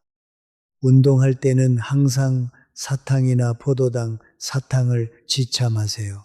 이번에는 뼈 건강과 운동의 관계를 말씀드리겠습니다. 골다공증은 예순 이후 특히 여성분들에게 흔한 문제입니다. 뼈가 약해지면 가벼운 충격에도 골절이 생길 수 있습니다. 뼈를 건강하게 유지하기 위해서는 2가지가 중요합니다. 하나는 적당한 충격입니다. 적절한 충격이 뼈를 자극하여 더 강하게 만듭니다. 완전히 누워만 있으면 뼈가 더 약해집니다. 걷기가 이 역할을 합니다. 두 번째는 칼슘과 비타민 D입니다. 운동과 함께 칼슘이 풍부한 음식을 드세요. 우유, 두부, 멸치, 시금치가 좋습니다. 그리고 햇빛이 비타민 D 합성에 필요합니다. 매일 20에서 30분 정도 햇빛을 쬐는 것이 뼈 건강에도 좋습니다. 이번에는 사회적 운동에 대해 이야기해 드리겠습니다. 혼자 하는 운동도 좋지만 함께 하는 운동이 더 좋은 면이 있습니다. 함께 걸으면 자연스럽게 대화를 나누게 됩니다. 그 대화가 뇌를 자극하고 외로움을 줄이고 기분을 좋게 합니다. 그리고 누군가와 약속이 있으면 귀찮아도 나가게 됩니다. 동네 경로당이나 복지관의 운동 프로그램에 참여해 보세요. 함께 체조를 하거나 함께 걷는 모임이 있다면 참여해 보세요. 새로운 친구를 사귀고 사회적 연결을 유지하는 것이 신체 건강만큼이나 정신 건강에도 중요합니다. 그리고 운동 중 대화가 자연스럽게 되는 강도를 유지하면 안전한 강도입니다. 대화하면서 움직이는 것이 우리 몸에 맞는 속도라는 신호입니다. 이번에는 수면과 운동의 연관성에 대해 더 이야기해 드리겠습니다. 좋은 수면이 좋은 운동을 만들고 좋은 운동이 좋은 수면을 만듭니다. 이 두 가지가 서로를 강화하는 관계에 있습니다. 낮에 적절히 운동을 하면 밤에 더 깊이 잠을 잡니다. 수면 중에 성장 호르몬이 분비되어 근육을 회복시키고 강화합니다. 반대로 잠을 잘 못 잔 날에는 운동 강도를 낮추세요. 수면이 부족한 상태에서 과도하게 운동하면 균형 감각이 떨어지고 집중력이 낮아져 낙상 위험이 높아집니다. 수면을 방해하는 것들을 피하세요. 잠들기 3시간 이내에는 격렬한 운동을 하지 마세요. 카페인이 있는 음료는 오후 이후로는 피하세요. 잠들기 전 스마트폰의 밝은 빛도 수면을 방해합니다. 자, 이제 오늘 이야기의 핵심을 다시 한번 정리하겠습니다. 몸은 우리의 동반자입니다. 이 동반자와 올바른 관계를 맺는 5가지 철학이 있습니다. 첫째, 몸을 정복하려 하지 말고 몸과 함께 걸어가세요. 몸이 쉬고 싶다고 하면 같이 쉬어야 합니다. 둘째, 강도보다 지속성을 선택하세요. 매일 30분의 가벼운 움직임이 일주일에 한 번의 격렬한 운동보다 예순 이후 몸에 훨씬 좋습니다. 셋째, 몸의 언어를 배우세요. 좋은 신호와 경고 신호를 구분하고 경고 신호에는 즉시 반응하세요. 넷째, 회복을 운동만큼 소중히 여기세요. 충분한 수면, 쉬는 날, 스트레칭이 운동의 완성입니다. 다섯째, 비교를 내려놓고 나만의 속도를 찾으세요. 여러분의 몸은 세상에 단 하나뿐입니다. 그 몸을 존중하세요. 자, 오늘 우리가 나눈 철학들을 더 깊이 이야기해 보겠습니다. 우리가 5가지 철학을 배웠는데 이것들이 사실 모두 하나의 뿌리에서 나옵니다. 그 뿌리는 바로 자기 자신을 소중히 여기는 것입니다. 평생 가족을 위해, 일을 위해, 나라를 위해 살아오신 우리 세대, 그 과정에서 자기 자신을 뒤로 미루는 것이 당연한 일이 됐습니다. 몸이 아파도 참는 것이 미덕이 됐고, 쉬고 싶어도 참는 것이 성실함이 됐습니다. 하지만 이제 생각해 봐야 할 때입니다. 내가 나를 소중히 여기지 않으면 누가 나를 소중히 여기겠습니까? 내가 내 몸을 돌보지 않으면 누가 내 몸을 돌봐주겠습니까? 예순 이후 우리의 건강은 그 누구도 대신해 줄 수 없습니다. 의사가 도와줄 수는 있지만 결국 건강을 지키는 사람은 나 자신입니다. 그 책임을 받아들이는 것이 5가지 철학의 실천입니다. 이번에는 예순 이후 운동의 오해와 진실을 몇 가지 더 짚어보겠습니다. 첫 번째 오해입니다. 운동을 쉬면 건강이 나빠진다는 오해입니다. 이것이 반드시 사실이 아닙니다. 오늘 쉬는 것이 내일 더 잘 움직일 수 있게 해줍니다. 몸이 쉬어야 할 때 쉬는 것이 건강에 훨씬 좋습니다. 억지로 나가서 운동하다가 넘어지거나 부상을 입는 것이 훨씬 더 큰 문제입니다. 두 번째 오해입니다. 어르신들은 운동을 조금 해도 된다는 오해입니다. 실제로는 반대입니다. 예전에는 단순한 일상 활동만으로도 충분한 신체 활동이 됐습니다. 하지만 현대 생활에서는 앉아 있는 시간이 많아져서 의식적으로 움직여야 합니다. 그리고 나이가 들수록 근육 감소가 빠르기 때문에 더 적극적으로 근력 운동을 해야 합니다. 세 번째 오해입니다. 아프면 운동을 완전히 쉬어야 한다는 오해입니다. 무릎이 아프다고 모든 운동을 멈출 필요는 없습니다. 아픈 부위에 부담이 가지 않는 다른 운동을 찾으면 됩니다. 무릎이 아프다면 수중 걷기가 도움이 됩니다. 물속에서는 무릎에 가해지는 하중이 크게 줄어들기 때문입니다. 허리가 아프다면 누운 자세에서 할 수 있는 운동을 찾으면 됩니다. 아픈 부위를 쉬게 하되 다른 부위는 계속 움직이는 것이 회복에도 좋고 전반적인 건강 유지에도 좋습니다. 이번에는 우리가 살면서 배운 지혜를 운동에 적용하는 이야기를 해드리겠습니다. 우리 세대는 여러 어려운 상황을 헤쳐오면서 한 가지 중요한 지혜를 얻었습니다. 상황을 읽는 능력입니다. 전황이 어떤지를 읽고 밭의 상태를 읽고 사람의 마음을 읽는 것이죠. 이 능력을 몸에도 적용하면 됩니다. 오늘 내 몸의 상태를 읽고 그에 맞게 움직임을 조절하는 것. 이것이 예순 이후 가장 현명한 운동 방법입니다. 오늘 아침 일어났을 때 몸이 뻐근하면 오늘은 가볍게 스트레칭만 하는 날입니다. 오늘 아침 몸이 가볍고 기분이 좋으면 오늘은 조금 더 활발하게 움직일 수 있는 날입니다. 이렇게 매일 그날의 몸 상태에 맞게 움직임을 조절하는 것이 지혜로운 운동입니다. 이번에는 예순 이후 운동 시 특별히 주의해야 할 질환들에 대해 말씀드리겠습니다.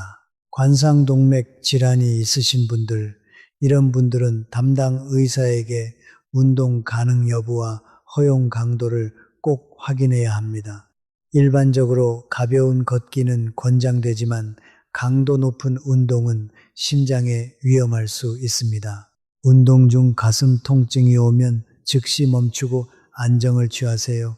증상이 계속되면 바로 119에 연락하세요. 심부전이 있으신 분들, 이런 분들도 운동이 도움이 되지만 강도 조절이 매우 중요합니다. 숨이 차거나 다리가 붓는 증상이 심해진다면 운동을 중단하고 의사와 상담하세요. 폐 질환이 있으신 분들, 천식이나 만성 폐쇄성 폐질환이 있다면 공기가 나쁜 날이나 추운 날에는 야외 운동을 피하세요. 흡입기가 있다면 운동 전에 사용하세요. 척추 질환이 있으신 분들, 디스크나 척추관 협착증이 있다면 허리를 구부리거나 비트는 동작은 피해야 합니다. 수영이나 물속에서의 운동이 척추의 부담을 줄이면서 운동 효과를 낼 수 있는 좋은 선택입니다. 어떤 만성 질환이 있으시든 새로운 운동을 시작할 때는 반드시 담당 의사와 상담하세요. 의사가 내 상황에 맞는 운동 방법을 안내해 드릴 수 있습니다. 이번에는 낙상 예방에 대해 더 말씀드리겠습니다. 예순 이후 건강을 위협하는 가장 큰 요인 중 하나가 낙상입니다. 낙상으로 고관절이 골절되면 그것이 삶의 전환점이 될 수 있습니다. 병원 입원, 수술, 장기 회복 기간이 필요하고 그 과정에서 근육이 급격히 감소합니다. 낙상을 예방하기 위해 가장 중요한 것이 균형 능력입니다. 그리고 균형 능력은 연습으로 향상될 수 있습니다. 한 발로 서기 연습을 해보세요. 처음에는 벽이나 의자 옆에서 안전하게 시작하세요. 한 발로 5초 서 있다가 발을 바꿉니다. 매일 하다 보면 균형 능력이 향상됩니다. 이 단순한 연습이 낙상을 예방하는 데 큰 도움이 됩니다. 집안 환경도 중요합니다. 욕실과 화장실에 미끄럼 방지 매트를 깔아두세요. 필요하다면 벽에 손잡이를 달아두세요. 바닥에 물건을 두지 마세요. 걸려서 넘어질 수 있습니다. 밤에 화장실을 가실 때 불을 켜세요. 어두운 상태에서 움직이다 넘어지는 경우가 많습니다. 신발도 중요합니다. 발 뒤꿈치가 잘 잡히는 신발을 신으세요. 미끄러운 양말만 신고 마루 바닥을 걷는 것은 피하세요. 이번에는 우리가 몸과 화해하는 이야기를 더 해드리겠습니다. 몸과 화해한다는 것이 무엇일까요? 화해는 서로를 이해하는 것에서 시작합니다. 내가 왜 이렇게 힘든지 몸이 나에게 말해주고 있는데 나는 그것을 듣지 않았습니다. 그것이 불화였습니다. 이제 대화를 시작해야 합니다. 아침에 일어나면 오늘 어떠니 하고 몸에게 물어보세요. 몸이 대답합니다. 뻐근하다면 오늘은 가볍게 하자고요. 상쾌하다면 오늘은 좀 더 움직일 수 있겠다고요. 이 대화가 쌓이면 몸이 회복됩니다. 그리고 몸이 회복되면 우리도 함께 더 건강해집니다.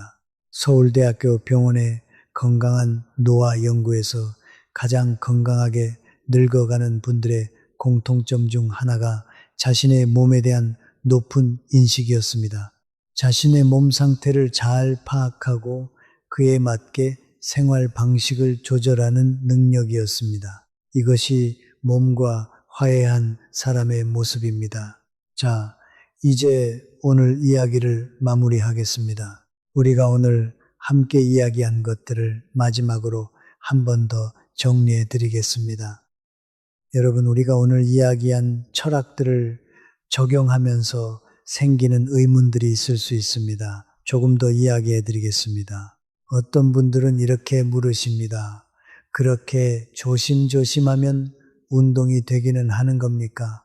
예, 됩니다. 오히려 지속 가능한 방식으로 하기 때문에 장기적으로 훨씬 더 큰 효과가 있습니다. 하루 30분씩 1년이면 180시간입니다. 일주일에 하루 2시간 10번 하면 20시간입니다. 같은 기간에 9배나 더 운동한 것입니다. 꾸준함이 이겁니다. 또 어떤 분들은 이렇게 물으십니까? 아무리 운동해도 나이 드는 것은 막을 수 없지 않습니까? 맞습니다.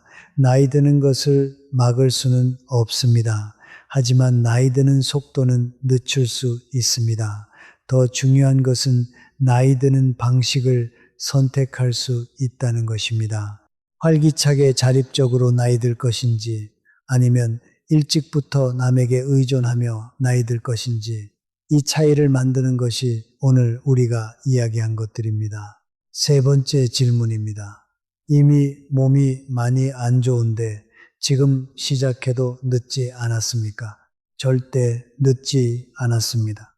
서울대학교 병원 연구에서 70대 이후에 운동을 시작한 분들도 꾸준히 하면 근력이 향상되고 균형 감각이 좋아지고 삶의 질이 높아진다는 것이 확인됐습니다. 몸은 언제든 긍정적인 자극에 반응합니다. 오늘이 여러분 남은 인생에서 가장 젊은 날입니다. 오늘이 시작하기 가장 좋은 날입니다. 이번에는 우리가 서로에게 줄 수 있는 것에 대해 이야기해 드리겠습니다. 우리 지식한상 가족 여러분, 여러분이 오늘 배운 것들을 주변의 소중한 분들에게 전해주세요. 같이 운동하는 친구에게, 함께 밥을 먹는 이웃에게, 전화로 안부를 나누는 형제에게요. 건강에 관한 정보는 나눌수록 힘이 커집니다. 내가 혼자 알고 있는 것보다 10명이 함께 알면 10배의 힘이 됩니다. 그리고 주변의 운동을 너무 열심히 하는 것 같아서 걱정되는 분이 계신다면 오늘 이 이야기를 전해주세요. 걱정이 아니라 사랑으로 전하는 이야기라는 것을 함께 말씀해 주세요. 우리가 서로를 돌보는 것이 우리 모두를 건강하게 합니다.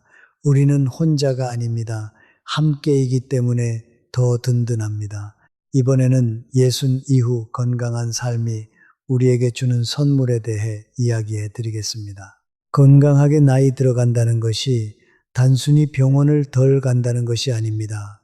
그것은 삶의 아름다운 마지막 장을 자신이 원하는 방식으로 써가는 것입니다. 봄에 벚꽃이 피면 스스로 나가서 볼 수 있는 것, 손주의 돌잔치에 직접 걸어 들어갈 수 있는 것, 오랜 친구와 마주 앉아 밥을 먹을 수 있는 것, 좋아하는 책을 읽으며 오후를 보낼 수 있는 것. 이것들이 모두 건강이 허락할 때 가능한 일들입니다. 우리가 오늘 이야기한 5가지 철학은 바로 이런 순간들을 더 오래 누릴 수 있게 해주는 방법입니다. 인생의 후반부는 속도를 높이는 시간이 아닙니다. 그것은 속도를 늦추고 주변을 돌아보고 지금 이 순간을 온전히 느끼는 시간입니다. 젊은 시절에는 미래를 향해 달려가느라 현재를 지나쳤습니다. 하지만 지금은 현재가 전부입니다. 오늘 아침의 바람, 오늘 점심에 따뜻한 밥 한 그릇, 저녁 창밖으로 지는 노을, 이것들이 사소해 보이지만 이것들이 바로 삶입니다. 이것들을 느낄 수 있는 몸을 가진 사람이 가장 풍요롭게 살고 있는 사람입니다. 우리 모두 그 풍요로운 삶을 함께 만들어 가겠습니다. 예순 이후 건강한 삶을 위한 5가지 철학. 첫째, 몸을 정복하려 하지 말고 몸과 동행하세요. 몸의 신호에 귀를 기울이고 그 신호에 맞게 행동하는 것이 진정한 건강 관리입니다. 둘째, 강도보다 지속성을 선택하세요. 매일 30분의 가벼운 움직임이 쌓여서 건강을 만들어 갑니다. 즐거운 운동이 지속되고 지속되는 운동이 건강을 지킵니다. 셋째, 몸의 언어를 배우세요. 좋은 신호와 경고 신호를 구분하고 경고 신호에는 즉시 멈추세요. 특히 가슴 통증, 심한 어지러움, 불규칙한 맥박은 즉시 병원을 가야 하는 신호입니다. 넷째, 회복을 운동만큼 소중히 여기세요. 충분한 수면, 쉬는 날, 스트레칭, 이것들이 운동의 완성입니다. 다섯째, 비교를 내려놓고 나만의 속도를 찾으세요. 여러분의 몸은 세상에 단 하나뿐이고 그 몸만의 속도와 방식이 있습니다. 이 5가지 철학이 여러분의 운동을 의무에서 즐거움으로 바꿔줄 것입니다. 그리고 그 즐거움이 여러분을 더 오래, 더 건강하게, 더 자유롭게 살아가도록 도와줄 것입니다. 여러분, 마지막으로 한 가지만 더 말씀드리겠습니다. 몸과의 화해는 단숨에 이루어지지 않습니다.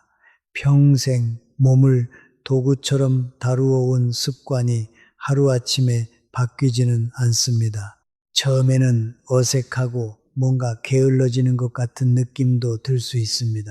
하지만 한 주, 2주, 한 달이 지나면서 변화를 느끼실 것입니다. 몸이 더 가벼워지고 운동이 더 즐거워지고 아침에 일어날 때 더 상쾌함을 느끼실 것입니다. 그리고 어느 순간 나는 이제 몸과 함께 가고 있다는 것을 느끼실 것입니다. 그것이 화해입니다. 그것이 우리 세대가 누릴 수 있는 가장 아름다운 건강입니다. 수십 년을 서로 싸우다가 이제 손을 잡고 함께 걷는 것, 몸과 내가 한 팀이 되어 남은 삶을 함께 걸어가는 것, 이것이 오늘 우리가 이야기한 것들의 최종 목적입니다. 우리 모두 함께 그 화해의 여정을 걷겠습니다. 여러분, 한 분 한 분을 진심으로 응원합니다. 오늘 이 영상이 도움이 되셨다면 좋아요와 구독 부탁드립니다.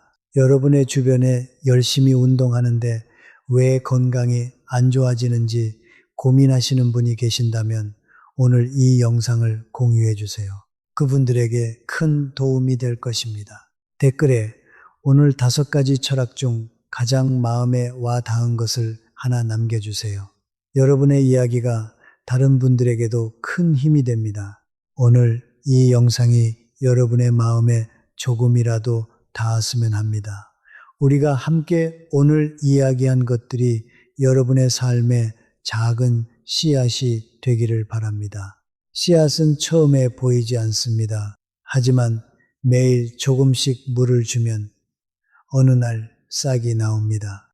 그리고 언젠가 그 씨앗이 커다란 나무가 됩니다. 오늘부터 몸의 소리에 귀를 기울이는 것이 그 씨앗입니다. 그 씨앗이 자라서 더 건강하고 더 행복한 노년이라는 나무가 될 것입니다. 우리 모두 함께 그 나무를 키워나가겠습니다. 여러분과 함께하는 우리 지식한상이 항상 응원하겠습니다. 조병철 어르신이 이 5가지 철학을 받아들인 후 6달이 지났을 때 이런 말씀을 하셨습니다. 예전에는 운동이 숙제 같았는데 이제는 하루의 즐거운 부분이 됐습니다. 무릎이 예전보다 훨씬 좋아졌고 몸이 가벼워진 느낌입니다. 이제 산책이 기다려집니다. 이것이 몸과 화해한 사람의 모습입니다. 이것이 우리가 함께 향하는 곳입니다. 여러분도 오늘부터 시작하세요. 작은 것부터요. 몸에게 이렇게 말해보세요. 미안해. 그동안 너의 말을 잘 못 들었어. 이제부터는 같이 가자. 이 한마디가 몸과의 화해의 시작입니다. 그리고 그 화해가 여러분의 남은 삶을 더 건강하고 더 자유롭게 만들어줄 것입니다. 우리 모두 함께요. 우리 지식한상 가족 여러분을 항상 응원합니다. 여러분의 건강한 내일을 진심으로 기원합니다. 건강이 행복입니다. 기억하세요. 여러분, 마지막으로 오늘 우리가 함께한 이 시간의 의미에 대해 이야기 드리고 싶습니다. 우리가 오늘 이렇게 같은 주제로 이야기를 나눈다는 것 자체가 사실 매우 소중한 일입니다. 건강에 관심을 가지고 더 잘 알고 싶어서 시간을 내어 이 영상을 보신다는 것이 이미 건강을 향한 첫 걸음입니다. 지식이 있어야 현명한 선택을 할 수 있습니다. 오늘 우리가 나눈 이야기들이 여러분이 더 현명한 선택을 하는데 도움이 되기를 바랍니다. 그리고 이 지식을 혼자 갖지 마시고 나눠주세요. 이것이 우리 세대의 아름다운 습관입니다. 좋은 것을 발견하면 나누는 거죠. 음식을 나누듯이 건강에 관한 이야기도 나눠주세요. 여러분이 나눠주시는 이야기가 누군가의 삶을 바꿀 수 있습니다. 우리 지식한상 채널이 그런 나눔의 공간이 되기를 바랍니다. 여러분이 이 채널을 통해 좋은 정보를 얻고 그것을 주변에 나눠주시면 우리 모두가 더 건강해집니다. 오늘 우리가 이야기한 5가지 철학을 다시 한번 가슴에 새겨주세요. 몸과 동행하기, 지속성 선택하기, 몸의 언어 배우기, 회복 소중히 하기, 나만의 속도 찾기. 이 5가지가 예순 이후 건강의 나침반이 되어줄 것입니다. 우리 모두 건강하게, 당당하게 자신의 속도로 살아가겠습니다. 우리가 함께해서 힘이 납니다.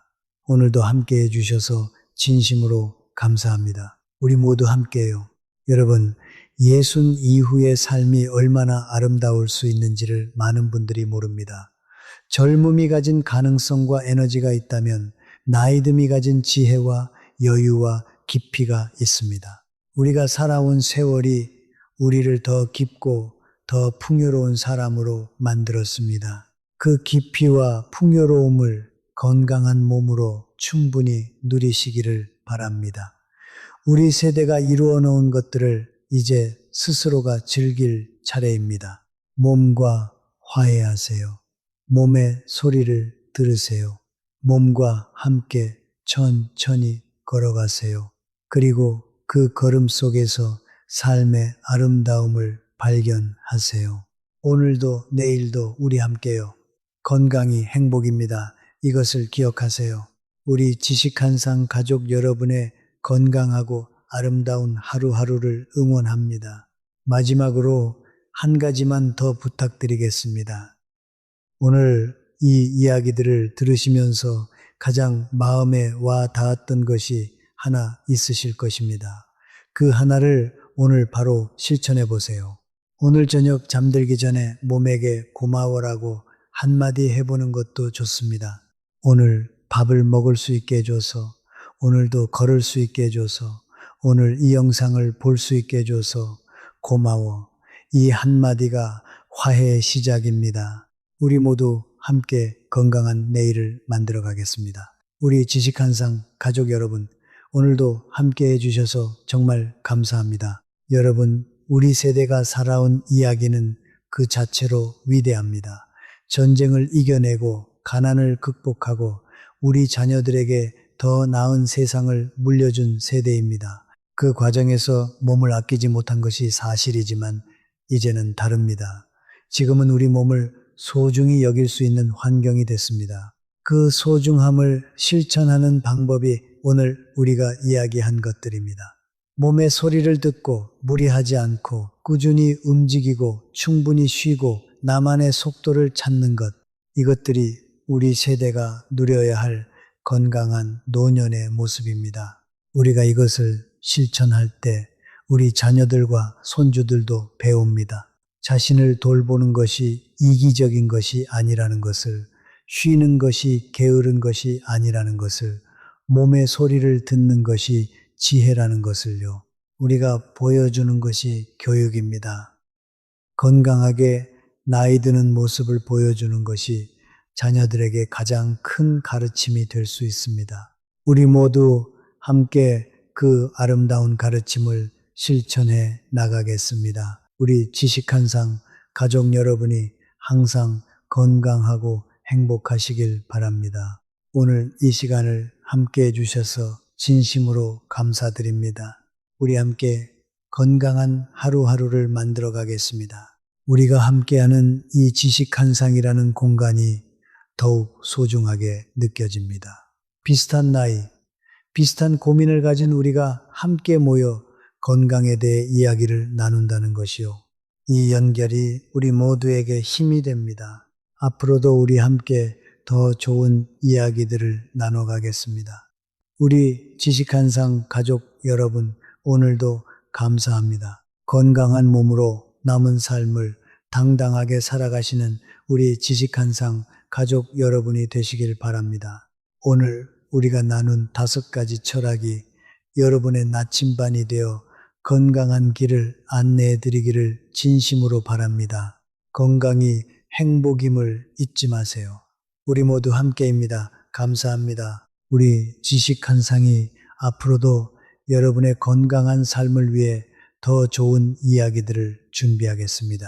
오늘 여러분과 함께한 이 시간이 작은 씨앗이 되어 더 건강한 내일을 만들어주기를 바랍니다. 우리 함께요. 늘 건강하세요.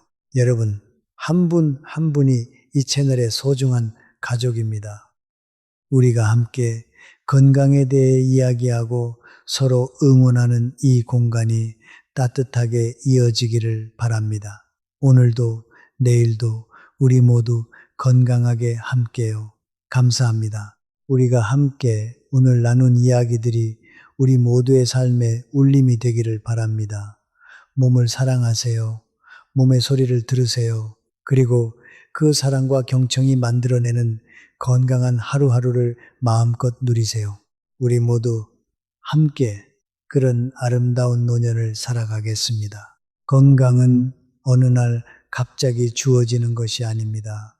매일 조금씩 쌓아가는 것입니다. 오늘 우리가 이야기한 5가지 철학을 하나씩 실천하다 보면 어느 날 건강이 쌓여 있을 것입니다. 우리 함께 그 길을 걸어가겠습니다. 건강이 행복입니다. 기억하세요.